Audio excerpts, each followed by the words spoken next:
To review, Mr. President, our bill imposes tougher standards on large, risky Wall Street firms. It eliminates the federal government's capacity to bail out individual companies, and it requires that financial firms write their own shutdown plans and even pay for the liquidation process if it is needed. Here's what I have to say to Wall Street, Mr. President. If you have a better idea, let's hear it. If you have other ideas, let's debate them.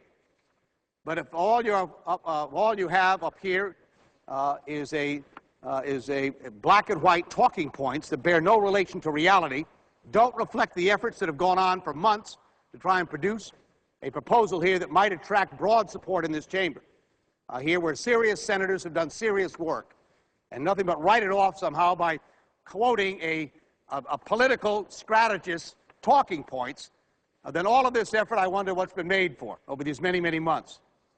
Senator Shelby, I'm told by my staff, and I have dealt with some 42 pieces of legislation in 39 months.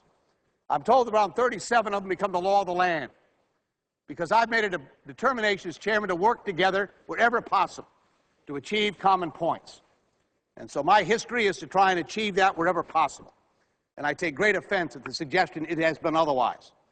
The outcome of this debate affects the economic security of every single American and every single American family.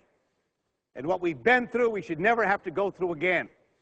And our bill takes steps to try and achieve that. Not that we're going to stop every economic crisis in the future. That would be a foolish suggestion. What we have done is to fill in the gaps that allow this crisis to occur, provide tools for the coming generation so they can address a future economic crisis, and still allow for the vitality of a financial services sector to produce jobs, create wealth, allow credit to flow and capital to form so that our economy can prosper once again. Trying to achieve those three goals has been the hallmark of what I've tried to put together with this bill, along with my colleagues on the Banking Committee. I believe we've done a good job in achieving that. I'll be the last one to claim perfection. And if people have other ideas on how to do this, that's what a process like this is for. But to castigate it and label it is nothing more than a partisan debate and suggest that somehow what we've done here is to perpetuate too big to fail is just poppycock. And it's unfortunate that at this hour in this debate, that's all we can hear from on the other side. Now, the door is still open, Mr. President. We're not yet on the floor debating this bill. And I'll be continuing to have meetings with Senator Shelby and others. But my patience is running out. My patience is running out.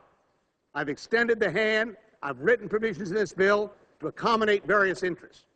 But I'm not going to continue doing this if all I'm getting from the other side is a suggestion somehow that this is a partisan effort. We've been through it over and over again on this floor for the last 2 years, or year and a half, rather. And I think the American people are sick of it. They want to see us work together to achieve results that benefit them, not some political party, not some narrow ideology, and certainly not the narrow interests on Wall Street. And so in the coming days, I'll give you a bill I think you can vote for and stand up and proudly support, and more importantly, one that we can go and say to the American people, we'll not have to go through what we've been through for the last 2 years.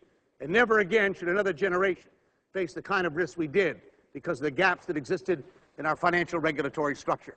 With that, Mr. President, I yield the floor.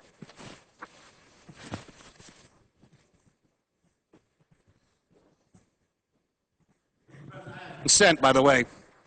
I've been quoting from Frank Luntz's memo. I ask consent that the entire memo be put in the record. I want the public to read this document that gets quoted by the other side so they know what we're really up against here with political chicanery. Without objection. Thank you, Mr. President.